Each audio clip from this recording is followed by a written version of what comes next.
ಸ್ನೇಹಿತರೆ ನಮಸ್ಕಾರ. ಇವತ್ತು ನಾವು ಹೇಳೋಕೆ ಹೋಗ್ತಿರುವಂತಹ ವಿಷಯ ಕೇಳಿದ್ರೆ ನಿಮಗೂ ಒಂದು ಪ್ರಶ್ನೆ ಬರಬಹುದು.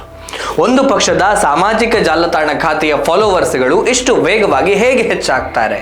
ಅದು ನಿಜವಾದ ಜನರ ಬೆಂಬಲವೇ ಅಥವಾ ಬಾಟ್ಗಳ ಆಟವೇ ಅಂತ. ಸೋಷಿಯಲ್ ಮೀಡಿಯಾದಲ್ಲಿ ಈಗ ಕಾಕ್ರೋಚ್ ಜನತಾ ಪಕ್ಷದ ಡಿಜಿಟಲ್ ಸೇನೆಯ ಬಗ್ಗೆ ದೊಡ್ಡ ಚರ್ಚೆ ಶುರುವಾಗಿದೆ.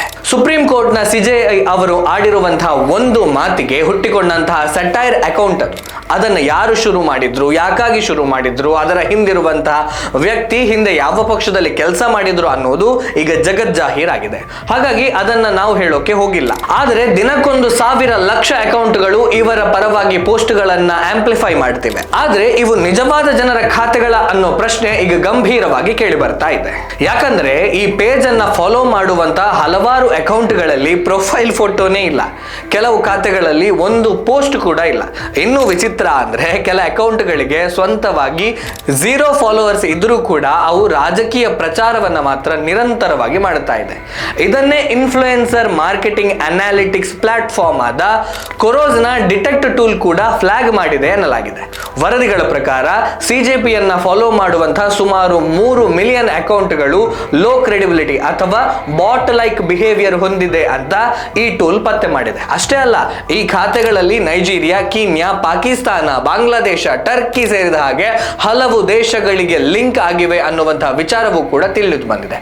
ಇಲ್ಲಿ ದೊಡ್ಡ ಪ್ರಶ್ನೆ ಏನಂದ್ರೆ, ಇದು ನಿಜವಾಗಿಯೂ ಭಾರತೀಯ ಯುವಕರ ಧ್ವನಿಯ ಅಥವಾ ಆರ್ಟಿಫಿಷಿಯಲ್ ಡಿಜಿಟಲ್ ಕ್ರೌಡ್ ಅನ್ನ ಜನರ ಅಭಿಪ್ರಾಯದಂತೆ ತೋರಿಸಲಾಗ್ತಾ ಇದೆಯಾ? ಯಾಕಂದ್ರೆ ಇವತ್ತು ಸೋಷಿಯಲ್ ಮೀಡಿಯಾದಲ್ಲಿ ಟ್ರೆಂಡ್ ಆದ್ರೆ ಜನಪ್ರಿಯತೆ ಅಂತ ಜನ ನಂಬ್ತಾರೆ. ಆದ್ರೆ ಈ ಟ್ರೆಂಡ್ ಹಿಂದಿರುವುದು ನಿಜವಾದ ಜನರ ಅಥವಾ ಸಾವಿರಾರು ಬಾಟ್ಗಳ ಅನ್ನೋದು ಯಾರೂ ಪರಿಶೀಲಿಸೋದಿಲ್ಲ. ಒಂದು ವೇಳೆ ಇದೇ ರೀತಿ ಫೇಕ್ ಫಾಲೋವರ್ಸ್ ಗಳ ಆಟ ಮುಂದುವರೆದರೆ ನಾಳೆ ಭಾರತದ ಒಟ್ಟು ಜನಸಂಖ್ಯೆಯನ್ನು ಕೂಡ ಕಾಕ್ರೋಚ್ ಜನತಾ ಪಕ್ಷದ ಅಕೌಂಟ್ ಮೀರಬಹುದು. ಮತ್ತೆ ಇದೇ ರೀತಿ ಮುಂದುವರೆದರೆ ಒಂದು ದಿನ ಕಾಕ್ರೋಚ್ ಜನತಾ ಪಕ್ಷ ತನ್ನದೇ ಬಾಟ್ ಜನಗಣತಿ ಯೋಜನೆ ಘೋಷಿಸಿದರೂ ಕೂಡ ಆಶ್ಚರ್ಯ ಇಲ್ಲ. ಈಗ ಕಾಕ್ರೋಚ್ ಜನತಾ ಪಾರ್ಟಿಯ ಇನ್ಸ್ಟಾಗ್ರಾಮ್ ಅಕೌಂಟ್ ನ ಫಾಲೋವರ್ಸ್ ಸಂಖ್ಯೆ ಬಿಜೆಪಿಗಿಂತ ಹೆಚ್ಚಿದೆ ಅಂತ ಎಲ್ಲರೂ ಹೇಳ್ತಾ ಇದ್ದಾರೆ. ಹಾಗೆ ನೋಡೋದಾದ್ರೆ ಬಿಜೆಪಿಗಿಂತ ಹೆಚ್ಚು ಫಾಲೋವರ್ಸ್ ಗಳನ್ನ ಕಾಂಗ್ರೆಸ್ ನ ಇನ್ಸ್ಟಾಗ್ರಾಮ್ ಖಾತೆ ಹೊಂದಿದೆ. ಆದರೆ ಬಿಜೆಪಿ ತನ್ನ ಸ್ವಂತ ಬಲದಲ್ಲಿ 17 ರಾಜ್ಯಗಳಲ್ಲಿ ಅಧಿಕಾರವನ್ನು ಹೊಂದಿದೆ. 5 ರಾಜ್ಯಗಳಲ್ಲಿ ಮಿತ್ರ ಪಕ್ಷಗಳೊಂದಿಗೆ ಅಧಿಕಾರವನ್ನು ನಡೆಸ್ತಾ ಇದೆ.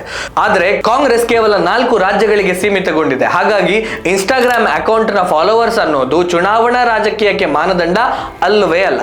ಕೊನೆಯಲ್ಲಿ ನಿಮ್ಗೊಂದು ಪ್ರಶ್ನೆ ಸ್ನೇಹಿತರೆ, ಸೋಷಿಯಲ್ ಮೀಡಿಯಾದಲ್ಲಿ ಕಾಣುವ ಪ್ರತಿಯೊಂದು ಟ್ರೆಂಡ್ ಅನ್ನು ನಂಬಬೇಕಾ ಅಥವಾ ಅದರ ಹಿಂದೆ ಯಾರಿದ್ದಾರೆ ಅನ್ನೋದನ್ನು ಪರಿಶೀಲಿಸಬೇಕಾ? ನಿಮ್ಮ ಅಭಿಪ್ರಾಯಗಳನ್ನು ಕಮೆಂಟ್ ನಲ್ಲಿ ತಿಳಿಸಿ.